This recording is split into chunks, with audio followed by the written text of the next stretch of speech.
Hello everyone, have a great day. Welcome back to my YouTube channel MP at Mogan Palani. I hope previous videos la உங்களுக்கு புரிஞ்சிருக்கும்னு நினைக்கிறேன், right?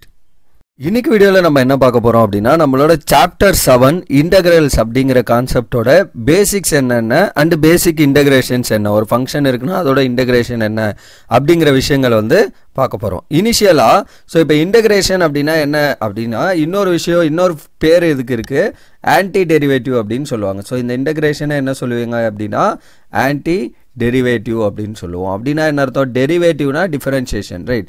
So அப்போ anti டெரிவேட்டிவ்னா அதோட reverse, opposite, right? So இப்போ ஒரு function இருக்கும். So அந்த ஃபங்க்ஷனை வந்து நம்ம என்ன பண்ணுவோம் அப்படின்னா டிஃபரன்ஷியேட் பண்ணுவோம். Okay, will get derivative. Okay, so இது வந்து நமக்கு என்ன டெரிவேட்டிவ். ஸோ இப்போ அந்த ஃபங்க்ஷனை அகெயின் நான் இன்டகிரேட் பண்ணனா I will get the original function. அதுதான் வந்து நம்ம என்ன சொல்லுவோம், anti derivative. So reverse of that integration. So அப்போ இன்டகிரேஷன் அப்படிங்கிறது ஆன்டி டெரிவேட்டிவ். அப்போ எந்த ஃபங்க்ஷனை டிஃபரன்ஷியேட் பண்ணால் எனக்கு ஆன்சர் வரும், அதுதான் அதோட இன்டகிரேட்டிங் வேல்யூ. ஓகே, ஸோ அதுதான் ஆன்டி டெரிவேட்டிவ் அப்படின்னு சொல்லுவோம். அதெல்லாம் தான் நம்ம இங்கே பார்க்க போகிறோம். ஓகே, ஸோ இந்த ஃபர்ஸ்ட் எக்ஸசைஸ் ஃபுல்லாகவே உங்களுக்கு பேஸ்டான என்னவா இருக்கும் அப்படின்னா இந்த ஆன்டி டெரிவேட்டிவ்ஸ் ஃபைன் பண்ணுறது ஒரு ஃபங்க்ஷனுக்கு அப்படிங்கிற விஷயம். ஓகே, ஸோ அப்போ நான் ஃபஸ்ட்டு இந்த இன்டகிரல்ஸுங்கிற கான்செப்ட் எதுக்காக வந்தது அப்படிங்கிற விஷயத்தை ஃபஸ்ட்டு டிஸ்கஸ் பண்ணிடுவோம். அண்ட் தென் ஃபர்தராக அதோட ஃபார்முலாஸ் என்னன்னு பேசுவோம். இப்போ நமக்கு இந்த மாதிரி ஒரு சர்ஃபேஸ், க்ளோஸ்டு சர்ஃபேஸ் இருக்குன்னு வைங்களேன், ஒரு ரெக்டாங்கிள் இருக்குது. ஸோ இந்த ரெக்டாங்கிளோட ஏரியா ஃபைன் பண்ணோன்னா என்ன பண்ணுவீங்க, லென்த் எல், பிரெத் வந்து பினா எல் இன்டூ பி பண்ணிங்கன்னா இதோட ஏரியா கிடச்சிரும். சிமிலர்லி ஒரு ஸ்கொயர் இருக்குது வித் சைடு ஏ அப்படின்னா என்ன பண்ணுவீங்க, A square is the area of this square. Similarly இப்படி ஒரு சர்க்கிள் இருக்கு with 2 as the radius, 2 units வந்து ரேடியஸா இருக்கு அப்படின்னா what is the area of this circle? So pi r square. அப்போ ஆர் பிளேஸ்ல 2 போட்டிங்கன்னா பை இன்டூ 2 ஸ்கொயர், ஸோ 4π அப்படிங்கிறது இதோட ஏரியா. ஓகே, ஸோ இந்த மாதிரி ஒரு க்ளோஸ்டு சர்ஃபேஸ், இந்த மாதிரி நிறைய விஷயங்கள் இருக்கு. ஓகே, ஸோ ஒரு ரெக்டாங்கிள், ட்ரையாங்கிள் எல்லாத்துக்குமே வந்து நம்ம என்ன பண்ணலாம், க்ளோஸ்டு சர்ஃபேஸாக இருக்கப்ப அதோட ஏரியாஸை நம்ம ஃபைன் பண்ணிடுவோம். இன்கேஸ் எனக்கு ஒரு பவுண்டட்லாம் இருக்குது, அதாவது ஏ டு பிங்கிற ஒரு பவுண்டட் இதில் என்னோட ஃபங்க்ஷன் இந்த மாதிரி ஏதோ போகுதுன்னு வைங்களேன். ஸோ இப்படி சம்வேர்ட் இப்படி இருக்குது. ஸோ அப்போ இந்த இடத்துல இருந்து இந்த ஏ டு பிக்குள்ள இந்த பாயிண்டில், ஓகே, ஸோ அப்போ ஏ டு பிக்குள்ளே இதோட ஏரியாவை நான் ஃபைன் பண்ணோன்னா என்ன பண்ணுவேன் அப்படின்னா இந்த ஏரியாவை இருக்குல்ல, இதை வந்து நான் என்ன பண்ணுவேன் அப்படின்னா பார்ட்டிஷன்ஸாக ஸ்ப்ளிட் பண்ணுவோம். ஓகே, ஸோ இந்த ஏரியாவை குட்டி குட்டியாக, ஸோ அதுக்கேற்ற மாதிரி நான் என்ன பண்ணுவேன், இந்த லைனுக்கு ஏற்ற மாதிரி பார்ட்டிஷன்ஸாக சின்னதாக பிரிப்போம். ஓகே, ஸோ அப்புறம் இதை பிரித்ததுக்கப்புறம் என்ன பண்ணணும் அப்படின்னா இது ரெண்டில் மேக்ஸிமம் வேல்யூ எது, ஓகே, இந்த ரெண்டு லைனில் மேக்ஸிமம் லைன் என்ன, அதை வச்சு கவர் பண்ணிங்கன்னா அப்பர் சம், மினிமம் லைன் என்னன்றதை வச்சு கவர் பண்ணிங்கன்னா லோயர் சம். இந்த மாதிரி upper sum and lower some அப்படிங்கிற கான்செப்டை யூஸ் பண்ணி அதை ஃபர்தராக நீங்கள் எக்ஸ்டெண்ட் பண்ணீங்க அப்படின்னா வில் கெட் ரீமான் இன்டகிரல் அப்படிங்கிற ஒரு கான்செப்ட் வரும். ஓகே, ஸோ அந்த இன்டகிரல், ரீமான் இன்டகிரல் கான்செப்ட் தான் basic for integration. Okay, so இப்போ இந்த மாதிரி இருக்கும் upper integral, upper sum, lower sum. இப்போ நீங்கள் மேக்ஸிமம் லைன் எடுத்தீங்கன்னா அப்பர் சம், மினிமம் லைனை வச்சு கவர் பண்ணிங்கன்னா லோயர் சம். இப்போ எனக்கு ஒரு விஷயம் என்ன அடிஷ்னலி ஆகுதுன்னா எனக்கு தேவை இந்த ஏரியா தான், பட் சம்வாட் எனக்கு என்ன ஆகுது, இந்த எக்ஸ்ட்ரா இந்த எரர்ஸ்லாம் கொஞ்சம் வருது பாருங்க. ஸோ அந்த எரர்ஸ் எல்லாம் நான் இன்னும் ரெஸ்ட்ரிக்ட் பண்ணுறதுக்கு என்ன பண்ணுவேன்னா இன்னும் இந்த ஃபைனராக இந்த பார்ட்டிஷன்ஸை உடைப்பேன். ஸோ அப்போ இந்த பார்ட்டிஷன் இன்னும் ரெண்டாக உடைச்சிங்கன்னு வைங்களேன், இப்போ என்ன ஆகும்னா இப்படி வந்துடும். ஓகே, ஸோ இது ரெண்டுக்கான டிஃப்ரென்ஸ் ஃபைன் பண்ணுறப்ப இந்த இடத்துல இருக்கும். சிமிலர்லி இந்த ரெண்டு லைனுக்கு இப்படி. அப்போ இங்கே பாருங்கள் ஒரு ஸ்மால் ரீஜன் வந்து எனக்கு என்ன ஆகுது, இந்த போர்ஷன் வந்து கட் ஆகுது. ஸோ அப்போ அதுதான் என்னோட ஐடியா. இந்த மாதிரி இன்னும் ஃபைனராக பண்ணிங்கன்னா you'll get the remaining value. So இந்த மாதிரி தான் என்ன பண்ணுவாங்க அப்படின்னா இன்டகிரேஷன் ஃபார் ஒரு பவுண்டட் ரீஜன், பவுண்டடாக இருக்கணும், அப்போ தான் என்னால் இன்டகிரல் பண்ண முடியும். அண்ட் தென் இந்த மாதிரி ஒரு அன்ஷேப்டு ரீஜன் இருக்குது அப்படின்னா அந்த பவுண்டட் அன்ஷேப்டு ரீஜனோட ஏரியா ஃபைன் பண்ணுறதுக்கு நம்ம யூஸ் பண்ணுற ஒரு கான்செப்ட் தான் வந்து இன்டகிரல்ஸ் ஆர் இன்டகிரேஷன்ஸ் அப்படின்னு சொல்லுவோம். ஓகே, ஸோ இதெல்லாம் நீங்கள் ஃபர்தராக ஹையர் ஸ்டடீஸ் போகிறப்ப படிப்பீங்க, இந்த ரீமான் இன்டகிரல்னா என்ன, ஸோ அந்த கான்செப்ட்ஸ்லாம் பற்றி. ஓகே, ஸோ பேசிக்காக சொல்லணும் அப்படின்னா இன்டகிரேஷன்றது இதுதான், ஒரு அன்ஷேப்டு ரீஜனோட ஏரியாஸை ஃபைன் பண்ணுறதுக்கு நம்ம யூஸ் பண்ணுற ஒரு கான்செப்ட், அதுதான் நம்மளோட இன்டகிரேஷன். இப்போ இன்டகிரேட்டிங் ஃபார்முலாஸ் நமக்கு வந்து இருக்குது, ஒரு சில ஃபார்முலாஸ், அதாவது ஃபங்க்ஷன்ஸ், என்னென்ன ஃபங்க்ஷனை இன்டகிரேட் பண்ணால் என்னென்ன ஆன்சர் வரும். நான் ஆல்ரெடி சொன்ன மாதிரி பேசிக்காக ஃபஸ்ட்டு சொன்ன மாதிரி என்ன இன்டகிரேஷனுங்கிறது ஆன்டி டெரிவேட்டிவ் அப்படிங்கிறது தான் கான்செப்ட். ஓகே, ஸோ அப்போ அந்த ஆன்டி டெரிவேட்டிவ்னா ரிவர்ஸ் ஆஃப் டிஃபரன்ஷியேஷன். ஓகே, இப்போ ஃபார் எக்ஸாம்பிள் எனக்கு வந்து integral of secant square x வேணும்னு வைங்களேன். ஸோ சீக்கன் ஸ்கொயர் எக்ஸ் டிஎக்ஸோட இன்டகிரேஷன் வேணும். அப்போ எந்த ஃபங்க்ஷனை நான் டிஃபரன்ஷியேட் பண்ணால் எனக்கு சீக்கன் ஸ்கொயர் எக்ஸ் வரும்ன்றது தெரிஞ்சதுன்னா போதும். அப்போ எந்த ஃபங்க்ஷன் டிஃபரன்ஷியேட் பண்ணலாம்? ஸோ tan எக்ஸை டிஃபரன்ஷியேட் பண்ணால் வில் கெட் சீக்கன் ஸ்கொயர் எக்ஸ். ஸோ அப்போ இதுதான் வந்து இதோட ஆன்டி டெரிவேட்டிவ். அப்போ இதோட இன்டகிரேஷன் வந்து எனக்கு என்ன அப்படின்னா அந்த tan எக்ஸ் எப்படி வரும் அப்படின்னா ரெண்டு பக்கம் இப்போ secant x secant square x இருக்கு. Okay, so d by dx of tan x is secant square x. ரெண்டு பக்கமும் என்ன பண்ணணும்னா இன்டகிரேஷன் எடுக்கணும். எப்போல்லாம் நம்ம இன்டகிரேஷன் யூஸ் பண்ணுறோமோ அப்போல்லாம் நம்ம என்ன பண்ணிக்கணும்? Dx in case with respect to எக்ஸ்னா டிஎக்ஸ், வித் ரெஸ்பெக்ட் டு ஒய்னா டிஒய். அந்த இன்டகிரேஷன் நோட்டேஷன் போடுறீங்கனாலே கூட சேர்த்து இந்த டிஎக்ஸும் போட்டுக்கணும். ஓகே, ஸோ அப்போ எனக்கு நான் இப்போ தான் சொன்னேன் இன்டகிரேஷன்றது என்னது? Anti derivative. அப்போ இதோட ரிவர்ஸ்ன்றப்ப இது ரெண்டும் கெட்ஸ் கேன்சல். அப்போ டிஎக்ஸ் கெட்ஸ் கேன்சல். அப்போ வில் கெட் என்ன? ஜஸ்ட் tan எக்ஸ் அப்படின்னு வந்துடும். அண்டு இதோட இன்டகிரல் அதோட சீக்கன் ஸ்கொயர் எக்ஸ் டிஎக்ஸோட இன்டகிரல் வந்து நமக்கு tan எக்ஸ் ப்ளஸ் ஒரு இன்டகிரேட்டிங் கான்ஸ்டன்ட் சி அப்படிங்கிறத போடுவோம். அந்த ப்ளஸ் சி ஏன் போடுறோன்றதும் நமக்கு முக்கியம். ஓகே, இப்போ ஃபார் எக்ஸாம்பிள் நான் இப்போ ஆல்ரெடி சொன்ன மாதிரி ஆன்டி டெரிவேட்டிவ். இப்போ for example d by dx of x square எனக்கு என்ன வரும்? எக்ஸ் ஸ்கொயரை இன்டகிரேட் பண்ணிங்கன்னா டிஃபரன்ஷியேட் பண்ணிங்கன்னா 2x. கரெக்டா? Similarly d by dx of some x square plus ஒரு 100 இருக்குன்னு வைங்களேன். ஸோ இதை இன்டகிரேட் பண்ணிங்கன்னா எனக்கு என்ன வரும்? சாரி, இதை டிஃபரன்ஷியேட் பண்ணால் என்ன வரும்? அகைன் எனக்கு 2x தான் வரும். Similarly d by dx of ஜென்ரலாக ஒரு arbitrary constant x square plus சின்னு ஆட் பண்ணுறீங்கன்னு வைங்க. இதை இன்டகிரேட் பண்ணாலும் எனக்கு டிஃபரன்ஷியேட் பண்ணாலும் எனக்கு என்ன வரும்? 2x தான். இப்போ எல்லா பக்கமும் இன்டகிரேஷன் எடுங்களேன். ஸோ அப்போ இன்டகிரலில் கான்ஸ்டன்ட் வெளியில் வச்சுக்கலாம். அப்போ எக்ஸ் டிஎக்ஸ். ஸோ இந்த இடத்துல டிஎக்ஸு. ஸோ அதே மாதிரி இன்டகிரல் இங்கே டிஎக்ஸு, இங்கே என்ன பண்ணணும்? கான்ஸ்டன்ட்டுங்கிறதால எக்ஸ் டிஎக்ஸு. அதே மாதிரி இங்கே இன்டகிரேஷன். ஸோ அப்போ இங்கே வந்து நம்ம டிஎக்ஸ் போட்டுப்போம். So dx equal to integral of x d x. இப்போ ரைட் ஹேண்ட் சைட் பாருங்களேன், எல்லாத்துக்கும் வந்து என்ன இருக்குது? X d x. இப்போ அந்த 2 இந்த பக்கம் டிவைட் பண்ணுங்க. அப்போ இந்த ஃபங்க்ஷன் என்ன ஆயிரும்? எனக்கு டிஓ இதுவும் கேன்சல் ஆயிரும். Integral differential cancel. அப்போ என்ன வரும்னா x square equal to 2 into x டிஎக்ஸ்னு வரும். ரைட்டா? ஸோ அப்புறம் 2 டிவைட் பண்ணிங்கன்னா x square by 2 equal to integral of x dx. Similarly இந்த செகண்ட் ஒன்ல இருந்து பாருங்க என்ன வரும்? ஸோ லெஃப்ட் சைடில் எனக்கு எக்ஸ் ஸ்கொயர் பிளஸ் 100 இருக்கு. ஓகே, ஸோ அப்போ x square 100 equal to 2 into integral x d x. அப்போ அந்த 2 இங்கே டிவைட் பண்ணிங்கன்னா என்ன வரும்? So x square by 2 equal to integral of x d x. அப்புறம் இது தனித்தனியாக டிவைட் பண்ணுங்க. அப்போ எக்ஸ் ஸ்கொயர் பை 2 பிளஸ் 100/2 என்ன? 50.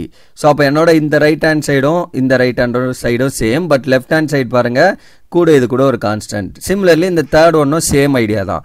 ஸோ அப்போ x square plus c by 2ன்னு வரும், which is equal to integral x dx.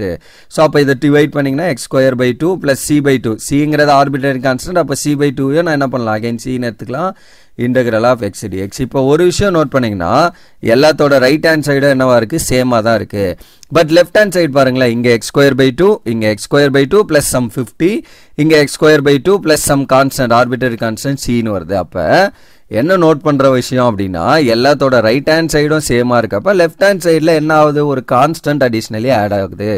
அந்த கான்ஸ்டன்ட்டை நம்ம மேட்ச் பண்ணுறதுக்காக தான் என்ன பண்ணுவோம் அப்படின்னா இந்த பிளஸ் சி அப்படிங்கிற இந்த கான்செப்டை வந்து நம்ம இங்கே கொண்டு வரோம். ஓகே, ஸோ அப்போ எந்த ஒரு இன்டகிரல், அதாவது இந்த மாதிரி டிஃபைன்ட் இல்லாத இன்டகிரல், அதாவது ஏ டு பிங்கிறது டிஃபைன்ட் ஆயிடுச்சுன்னா அப்போ நமக்கு பிரச்சனை இல்லை, அந்த பிளஸ் சி போடணும்னு அவசியம் இல்லை. ஏன் அப்படின்னா இப்போ ஏ டு பி இருக்குது, some f of x dx. For example x பண்ணுறோன்னு வைங்களேன். ஸோ எக்ஸ் டிஎக்ஸ் பண்ணுறோம். அப்போ என்ன வரும்?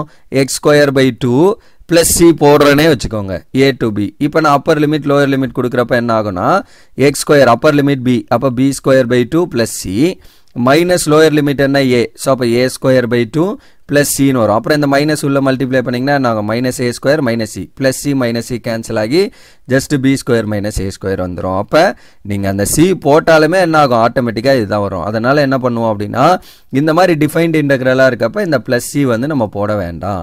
Okay, undefined integral A to B நம்மளுக்கு கொடுக்கல, அப்பர் லிமிட் லோயர் லிமிட்லாம் கொடுக்கல அப்படின்னா பிளஸ் சி ஆட் பண்ணோம். அது ஏங்கிறது தான் இப்போ நம்ம டிஸ்கஸ் பண்ணோம். ஓகே, ஸோ இவ்வளோ தான் பேசிக்காக இருக்க விஷயம். அடுத்து இப்போ நம்ம ஃபார்முலாஸ் போவோம். Integrating function. இப்போ ஃபர்ஸ்ட் ஒன் என்ன அப்படின்னா integral 1 into dx are just dx மட்டும் இருக்குண்ணா. ஆல்ரெடி நான் சொன்ன மாதிரி தான். ஸோ இப்போ இந்த டிஓ இன்டகிரேஷனோ டிஃபரன்சியேஷனோ ரிவர்ஸா, அப்போ டிஓ இதான் கேன்சல் ஆயிருங்கிற மாதிரி வச்சுக்கோங்க. ஸோ அப்போ ஜஸ்ட் என்ன வரும்? எக்ஸ் ப்ளஸ் என்ன பண்ணணும், இன்டகிரேட்டிங் கான்ஸ்டன்ட் சிஏ நான் ஆட் பண்ணணும். இதுதான் first one basic. Integral of dx நிறைய இடத்துல வரும், which is nothing but x plus c-ங்கிறது integrating constant. Integral a into dx some constant. அப்போ கான்ஸ்டன்ட் என்ன பண்ணலாம்னா இன்டகிரலுக்கு வெளியில் வச்சுக்கலாம். ஸோ a into dxன்னு எழுதிக்கலாம், which is ax plus c. அடுத்து integral of x power n ரொம்ப ரொம்ப இம்பார்ட்டன்ட், நிறைய இடத்துல யூஸ் பண்ணுவோம். ஸோ அப்போ எக்ஸ் பவர் என்னோட இன்டகிரேஷன் என்ன அப்படின்னா X power n plus 1 by n plus 1 plus c. அடுத்து இதை டிஃபரன்சியேஷன்ல -1 எழுதுவோம், n into x power n minus 1 எழுதுவோம். இங்க மேல +1 கீழேயும் +1. Okay, so n plus 1. அடுத்து integral of sin x dx வந்து எனக்கு -cos x plus c. But இதே வந்து டிஃபரன்சியேஷன் ஆஃப் sin x என்ன பண்ணியிருப்போம், plus cos x. Integration of differentiation of cos x வந்து -sin x. இந்த இடத்துல அப்படியே ரெண்டும் மாறும், ஏன்னா அதுதான் நம்ம சொன்னோம் அந்த ஆன்டி டெரிவேட்டிவ்ங்கிற கான்செப்ட். அப்போ fifth one integral of cos x வந்து plus sin x, integral of sin x வந்து -cos x. Then sixth one integral of secant square x வந்து நமக்கு என்னது, tan x plus c. அதே மாதிரி integral of cosecant square x வந்து minus of cot x plus c. அடுத்து integral of secant x into tan x. So எதை differentiate பண்ணா secant x into tan x வரும், secant. அப்போ secant x தான் அதோட ஆன்சர். அதே மாதிரி integral of cosecant x into cot x வந்து minus of cosecant x அப்படின்னு சொல்லுவோம் plus c. அடுத்து integral of 1 by x dx, இது ரொம்ப ரொம்ப முக்கியம். அதாவது dx by x இதோட ஆன்சர் என்ன அப்படின்னா log x plus c. Mostly என்ன பண்ணுவோம் அப்படின்னா log of modulus x plus c ன்னு எழுதுவோம், because it's a absolute value, positive quantity தான் வரணும் log. எது dx by x மட்டும். இதே வந்து எனக்கு 1 by x ஸ்கொயர் இருக்குன்னு வைங்களேன், integral of 1 by x square dx இருந்தால் நான் என்ன பண்ணுவேன், இந்த x ஸ்கொயர் மேலே கொண்டு வந்தீங்கன்னா x power -2. அப்போ x power n ஃபார்மில் வந்துடுச்சு. அப்போ என்ன ஆகும், x power -2 plus 1 divided by -2 plus 1 இப்படி வந்துடும். ஸோ அப்புறம் x power -1 by -1 which is -1 by x ன்னு வந்துடும். இதே நான் இப்போ எனக்கு 1 by dx by x இருக்கு, அப்போ நான் மேலே கொண்டு வந்தால் என்ன ஆகும், x இன்வர்ஸ்னு மாறுமா. அப்போ இதே x power n ஃபார்மில் மாற்றினீங்கன்னா -1 plus 1 divided by -1 plus 1. அப்போ டினாமினேட்டர் என்ன ஆகுது, 0 ஆகுது, நாட் டிஃபைன்டாக போயிடும். அதுக்காக தான் என்ன பண்ணுறாங்க, integral of dx by x வந்து நம்ம என்ன பண்ணுறோம், log of mod x அப்படின்னு நம்ம எழுதிக்கிறோம், plus integrating constant plus c. அவ்வளோதான். ஸோ இதுதான் அந்த ஃபார்ம், இம்பார்ட்டன்ட், நிறைய இடத்துல இதை யூஸ் பண்ணுவோம். Integral of dx by x. அடுத்து 11th one e power x into dx வந்து ஜஸ்ட் e power x தான். e power x டிஃபரன்ஷியேட் பண்ணாலே e power x தான், e power x இன்டகிரேட் பண்ணாலே e power x தான். Then e power ax இருக்குன்னா e power ax divided by a ன்னு வந்துடும் plus c. So அங்கே நமக்கு என்ன வரும், டிஃபரன்ஷியேஷனில் e power x டிஃபரன்ஷியேட் பண்ணிங்கன்னா e power x into a வரும், இங்கே டிவைட் a, அவ்வளோதான். ஸோ இதான் ஐடியா. அப்போ இன்டகிரேட்டிங் எல்லாமே, இன்டகிரேஷன் எல்லாமே என்ன ஆகும்னா டிவைடில், கான்ஸ்டன்ட் வந்து டிவைடில் வரும். டிஃபரன்ஷியேஷனில் எல்லாமே கான்ஸ்டன்ட் வந்து மல்டிப்ளிகேஷனில் போயிடும். அது ஒரு டிஃபரெண்ட்டிங்க. அடுத்து 13th one a power x into dx which is a power x by log a plus c. இதை a power x டிஃபரன்ஷியேட் பண்ணிங்கன்னா a power x into log a வந்திருக்கும், இங்கே டிவைட் பை log a, அவ்வளோதான். 14th one integral of 1 by root of 1 minus x square is sin inverse of x plus c. ஏன்னா நமக்கு தெரியும் sin inverse of x differentiate பண்ணா இது. Similarly cos inverse of x differentiate பண்ணா minus வரும். அப்போ minus of 1 by root of 1 minus x square dx is cos inverse of x. Then 16th one integral of 1 by 1 plus x square dx is tan inverse of x plus c. And the 17th one integral of 1 divided by x into root of 1 minus x square dx is secant inverse x plus c. இந்த secant inverse, cosecant inverse, cot inverse லாம் ரொம்ப rare கேஸாக தான் நம்ம use பண்ணுவோம். Okay, so அதே மாதிரி x into minus இருந்ததுன்னா அது cosecant inverse. Okay, 19th one minus 1 by root of 1 plus x square, that is 1 plus x square dx மட்டும் இருந்ததுன்னா cot inverse, which is similar to tan, but பிளஸுக்கு பதில் minus. டேனோ காட்டோ நமக்கு ரிவர்ஸ்ன்னு தெரியுமா. So அவ்வளோதான் அந்த idea. Okay, so that's all for this formulas. Okay, so நிறைய formulas discuss பண்ணியிருக்கோம். So இதில் நம்ம ஒரு சில விஷயங்கள் தான் வந்து என்ன பண்ணுவோம் அப்படின்னா ரெகுலராக யூஸ் பண்ணுவோம். ஓகே, ஸோ அந்த விஷயங்கள்லாம் மட்டும் கரெக்டாக பார்த்துக்கோங்க. அண்ட் இது மட்டும் இல்லாமல் இன்னமும் நிறைய இருக்குது. அப்போ இன்டகிரல் ஆஃப் tan x பண்ணிங்கன்னா என்ன வரும் அப்படின்னா integral of tan x dx integrate பண்ணால் log ஆஃப் மாடுலஸ் secant xன்னு வரும். ஆர் இன்னொரு ஃபார்மேட் என்ன இருக்கும் அப்படின்னா which is plus c again which is equal to minus of log of cos x plus c அந்த மாதிரியும் நம்மளுக்கு வரும். ஓகே, ஸோ இந்த மாதிரி நிறைய ஃபார்முலாஸ் நமக்கு இருக்கு. ஓகே, இந்த tan x அதே மாதிரி cosecant x இந்த மாதிரி ஒரு சில secant x ஓட இன்டகிரேஷன் இதெல்லாம் வந்து அப்கமிங் செக்ஷன், அதாவது first section fully based on உங்களுக்கு வந்து ஆன்டி டெரிவேட்டிவ் மட்டும் கண்டுபிடிக்கிறது.